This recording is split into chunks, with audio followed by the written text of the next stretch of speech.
Hello everyone, welcome to another video. I know it's been a long time since I've done a video. Of course, many people that I correspond with know the reason for that, but those that don't, my father did pass away last month and it's taken a lot of my time, but I'm hoping to get back into doing some videos here. And the first one I decided to do, just kind of a vinyl finds. I haven't done one for a while, so I just picked out a few things that I thought people might be interested in. First off, I got some VCLT as well. I had mentioned during a video that Steve from A is for Alice, B is for Bob was doing that. He was talking about Yes. I'm not a huge prog guy, but I mentioned I do have Close to the Edge, but I never did pick up Fragile up. And he said he had extra copy and he sent it to me. Like I said, this album is great. I mean, I did know Run Around and what's the other one on here? Long Distance Run Around. So I didn't know those songs, but yeah, fantastic prog rock album. Of course, most people know that. Yes, it's kind of cool how they got this inside. Steve said he had an extra one, so he sent it to me. Thank you so much, Steve. I really am loving that. Maybe I'm going to start getting more into prog rock because I really did like this Yes album. So the rest of these are either going to be online purchases or record store finds. First off, I got Balloon, Balloon, Balloon by the Sharp Pins. Some great power pop. It's been called lo-fi power pop. This is a fantastic album. I'm not sure if it was Alex at Beer and Vinyl where I first heard about it, but then recently Sam St. John talked about it as well. So Americana Sam. So after two people, I said, I better get it. And it is a fantastic album. Can't show you the album because that album is actually on the turntable right now. But yeah, I got some lo-fi lyric sheet on here. Sharp Pins. My next purchase was influenced by Mike PC31. I'm trying not to duplicate what I have on CD and buy the vinyl. I'm making some exceptions to that, but I only had the Clash's debut on CD, and I do have the rest of their albums on vinyl. So when Mike showed this reissue from Rough Trade, I had to get it. There's the hype sticker for that. It's Trade 50.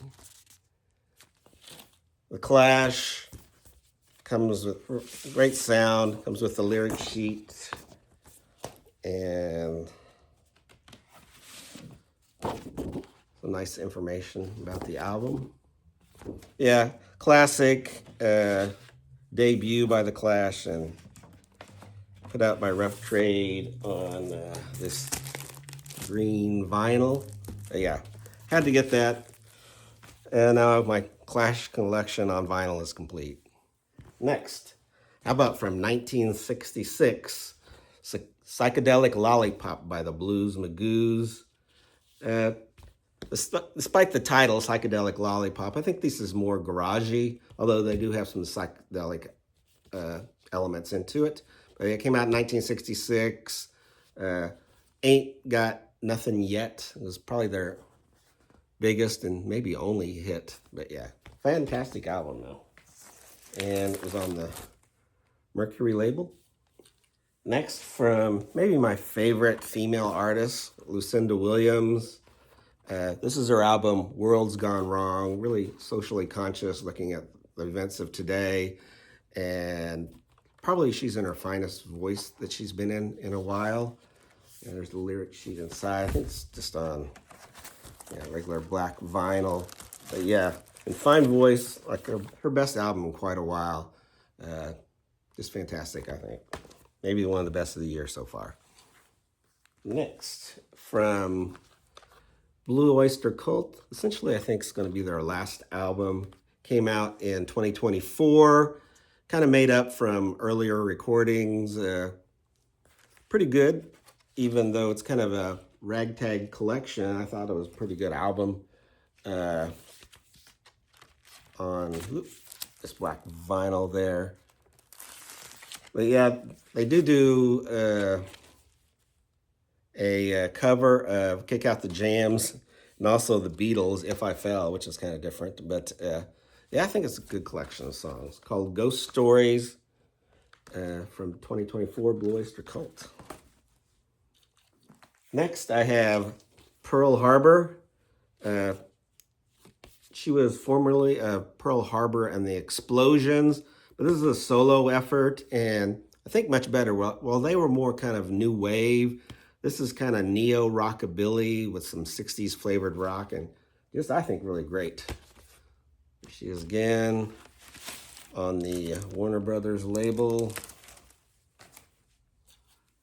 Next, I have Father John Misty and his album God's Favorite Customer. I've got the loser edition, I guess, but there is crying tears there. Really interesting. I don't know how to describe him sometimes. It's kind of like alt rock with some Baroque pop and some folk elements. Yeah, but this came out in 2018. Mr. Tillman would be a track to check out. And it was on this kind of purple, violet looking swirled vinyl. That's the loser edition. Next I have the Hillbillies in Hell Volume 8. These records are put out by Iron Mountain Analog Research and the Omni Recording Corporation out of Australia. Always have interesting covers. I think the writing is in the right places on that. But inside it tells you about the different songs. What they do is find a lot of obscure country tunes that mostly deal with the fight between good and evil. This one's got Johnny Paycheck on here, Porter Wagner, a couple songs by Eddie Nowak, which is a really good artist if you like hard country, hard honky tonk country. He was the one that originally did the song Psycho that Elvis Costello later covered, but yeah. Hillbillies in Hell. Next, I got Brian D'Addario, his album Till the Morning. Of course, he is half of the Lemon Twigs. This album came out in 2025. This album is, like the Lemon Twigs are more power pop. This is more like 60s era pop tunes. I might be able to see Gene Pitney doing some of these songs. But yeah, check out the title track, Till the Morning. And it was on Headstack Records. I think that's their own label. Next, I've got Cold War Kids and the album New Age Norms #1. They had #2 and a #3. This one came out in 2019. First of a trilogy, alt indie rock, but just very fine. And this album, the song I would recommend to check on this is Complainer from Cold War Kids. And on this white vinyl. Next is an artist I think more people should know, and it's Janet Simpson. This is her album, Can I See You Tonight? This came out, when did this come out? 2025. Yeah, this is her last album that she did. But she kind of pushes the singer-songwriter genre from kind of like the alt country reminiscent of Lone Justice to kind of like John Martin bluesy experimental songwriting. Used to Be would be the song I would check out. Yeah, really, I'm falling in love with this album. Janet Simpson. Next is an album a lot of people know, of course, and that's the power pop masterpiece by Jellyfish. This is their debut called Belly Button. There's the belly button. And yeah, this was a reissue just on black vinyl. Yeah, power pop greatness. Next, an album that Mike MGK would really love, and it's called Don't Ever Give Up on Love by Brennan Lee. Hardcore honky tonk country. Loretta Lynn like songs like reminiscent of Fist City. There's a song called Dumpster Diving. Yeah, great. Brendan Lee from 2025 also, just on black vinyl. And last but not least, the Counting Crows. This is their album Butter Miracle, The Complete Suites, which means that originally there was an EP that came out, and then they just added songs to it to make a full album. And it comes with the lyrics inside and just on black vinyl. Yeah, great comeback for the Counting Crows. I think this is the best album they've done in quite some time. Anyway, that's the ones I have, and hope everyone's doing well. I'm going to try to get to my series that I was doing where I should going through each year and telling you my favorite album, song, movie, and television show. I should get back to that soon, and hope everyone's doing well. Thanks.